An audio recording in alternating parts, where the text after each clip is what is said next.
I came here, I hired in as an assistant football coach. And I got wrestling primarily because George Wilson, who was a legendary character in Mishawaka in the 50s and 60s, had passed away the year before. And Dale Rims, they talked Dale into taking the wrestling program. He said, "Do you want to be the head coach in wrestling?" And I said, "Well, sure." And he said, "Then you have to go apply because they're not going to come to you." So I went down and applied. So in the 64-65 season, I took over and have been here one way or the other ever since. He won't acknowledge it, but Al Smith is certainly a Mishawaka legend. The ultimate caveman has been a fixture at the school since 1964. Frank Steele, Russ Arndt was teaching here when I first started. Unbelievable man. Ward Baker probably built his forte on basketball more than anything else. Cannonball Baker, but you know, those guys they're legends without a doubt. How you say the name Al Smith and people will say legend? Maybe. In his own mind, yeah. No, that's... Coach learned hard work at a very early age. I was born in southwestern Arkansas in areas that no longer exist. I grew up in north central Arkansas, and then I came up here because my family were, what's a nice way of putting it? We call ourselves fruit tramps, migratory laborers. We were migratory laborers for about 8 years. Mishawaka's middle school is named after the gentleman who gave Coach his first teaching job. John Young hired me. Humility and sarcasm are just a few traits that set him apart, but make no mistake, he's got a side that separates him from just the average coach.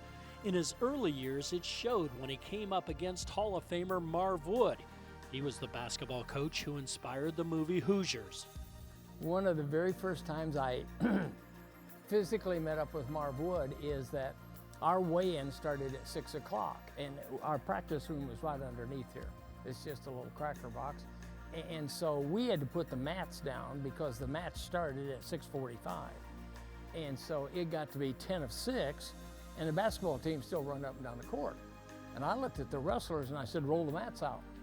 And so they did. They just went out and rolled them out on the floor. And Marv Wood had a temper. So we discussed, you know, what the scenario would be. And the next day he came up and he said, "Hey, my fault. You know, won't happen again." And he was a man of his word. Competitive. That's an understatement. You don't challenge a guy like Al Smith without repercussions. And one of those guys is a guy named Brent Lee. And we had a tournament here, and they're ahead of us. And he came walking across and he said, "Hey, old man, we're hanging right on top of you." And I uncorked. I uncorked, and I pride myself on the fact that I don't swear. That's not true. But I really tried to retain it, and I didn't. I just uncorked on him and took our team into the locker room, and we had a screaming match in the locker room, and we came out and won. He has never let me forget that. I mean, he says, "Here I am, you know, literally one of your sons, and you just uncorked on me." And it's true, I did. The Hall of Fame wrestling coach never set foot on a mat until he attended Manchester College. He had 9 varsity letters at Galveston High School in Cass County. I ran cross country in the fall, tried to play basketball in the winter, didn't do a real good job of that. Was a shot putter and track, and then our baseball program was in the summer. And so I played all 4 of those sports in high school. Volleyball is one of the few sports that can rival Mishawaka's wrestling tradition. Most people don't know that Al and Ruth Smith started the program that Steve Anderson would make the best in Indiana. Do you know who the person started the girls volleyball program in Mishawaka? The ISHA. It was a lady named Ruth Smith. It was my wife, and she had the first team, and she had a solid team. Over 30 years as a head coach, he had 416 wins, 16 NIC, 11 regional titles. The coach of the 1991 state champs has left a lasting impact on the sport of wrestling all over the country. I learned some things from Dr. Paul Macri, who was our team physician on and off, and he's the guy who pulled me aside once, and he said, you know, when the kid comes off the field and you start yelling at him, everybody in the stands knows what he did. He knows what he did. The other players on the other team know what he did. You don't have to remind him. And I'm standing there looking at this, and he's a cross-country runner at Mishawaka. I'm standing there looking at this little slender guy, and I thought, you know, he's a lot more intelligent than me.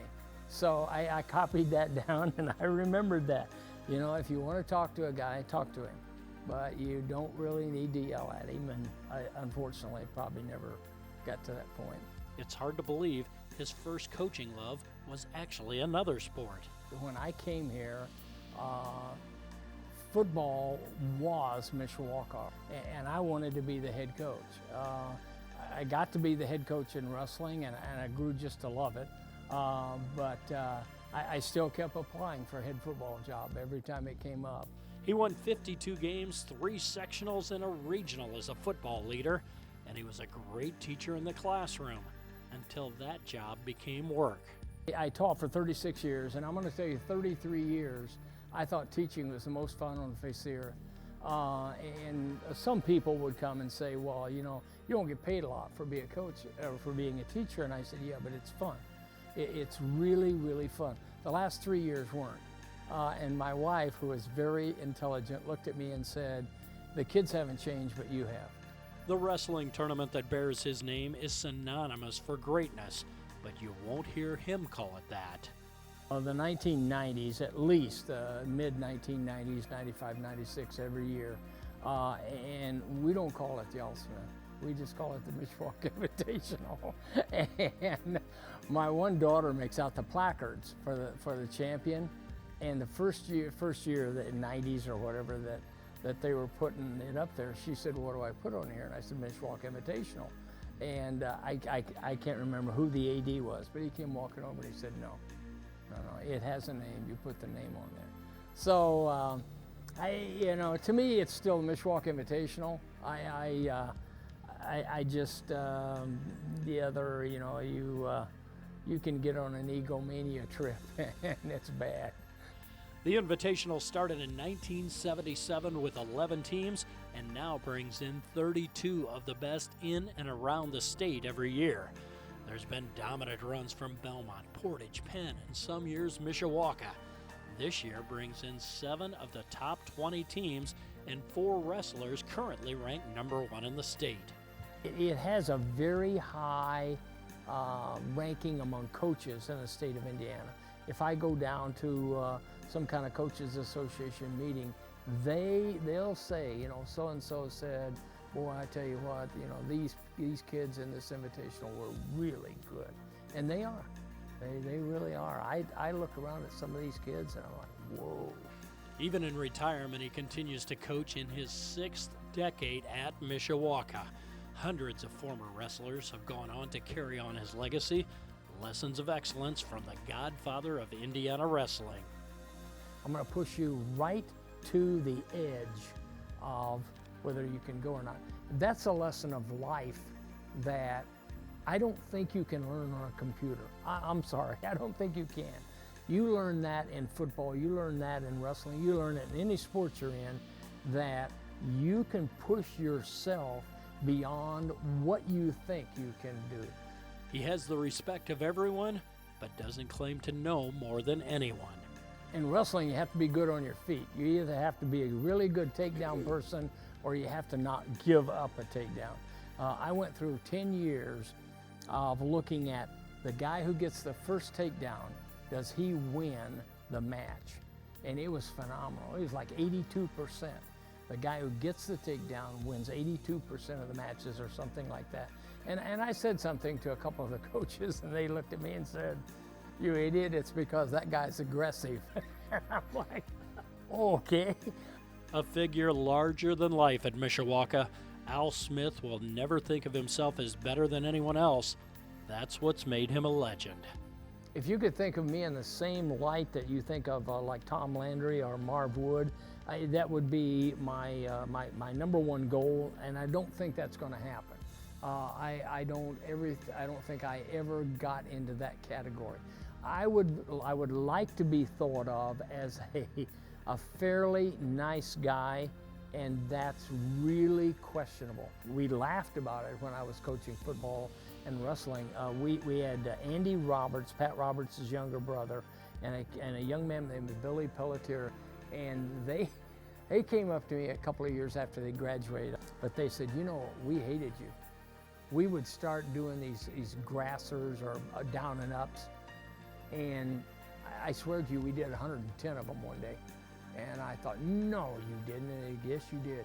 And you'd get right up there and you'd start yelling and getting our ear and screaming at us. And I tell you what, if I'd had something, I'd hit you with it.